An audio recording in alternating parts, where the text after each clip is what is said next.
प्राचीन काल की बात है। बाबा गोरखनाथ अपनी साधना में लीन थे। उनके योग बल की ख्याति दूर दूर तक फैल चुकी थी। लोग उनके चमत्कारों की चर्चा करते, लेकिन हर युग में कोई न कोई ऐसा होता है जो सत्य की परीक्षा लेना चाहता है। इसी राज्य में एक शक्तिशाली तांत्रिक था, काल भैरव। वह काले जादू का माहिर था और चाहता था कि लोग उसे सबसे बड़ा सिद्ध माने। लेकिन बाबा गोरखनाथ की ख्याति उसे सहन नहीं थी। गोरखनाथ, अगर तुम सच में सिद्ध योगी हो तो मेरी शक्ति का सामना करो।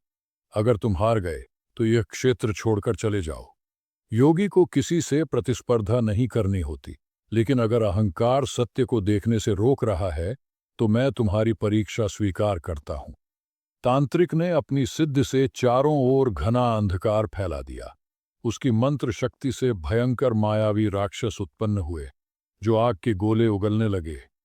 पूरा वातावरण डरावना हो गया। गांव वाले भयभीत होकर भागने लगे, लेकिन बाबा गोरखनाथ अडिग खड़े रहे। उन्होंने अपनी मृदु मुस्कान के साथ केवल एक शब्द उच्चारित किया, ओम। जैसे ही यह दिव्य ध्वनि गूंजी, तांत्रिक के सभी मायावी राक्षस जलकर भस्म हो गए। तांत्रिक घबरा गया, लेकिन उसने हार नहीं मानी। उसने अपने आखिरी तांत्रिक प्रहार की योजना बनाई। उसने बाबा गोरखनाथ पर एक अत्यंत शक्तिशाली तांत्रिक मंत्र फेंका, जिससे पत्थर भी पिघल सकता था।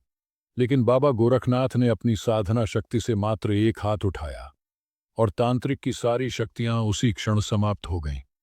काल भैरव स्वयं जमीन पर गिर पड़ा। हे सिद्ध पुरुष, मेरी शक्ति आपके योग बल के सामने कुछ भी नहीं। मुझे क्षमा करें और सच्चे ज्ञान का मार्ग दिखाएं। तंत्र का उपयोग किसी को हानि पहुंचाने के लिए नहीं, बल्कि आत्मा और सृष्टि के कल्याण के लिए होना चाहिए। अहंकार ही नाश का कारण है। काल भैरव ने बाबा गोरखनाथ से दीक्षा ली और सच्चे ज्ञान के मार्ग पर चल पड़ा। इस घटना के बाद लोग यह समझ गए कि सच्ची शक्ति अहंकार में नहीं, बल्कि साधना और आत्मज्ञान में होती है। जय बाबा गोरखनाथ।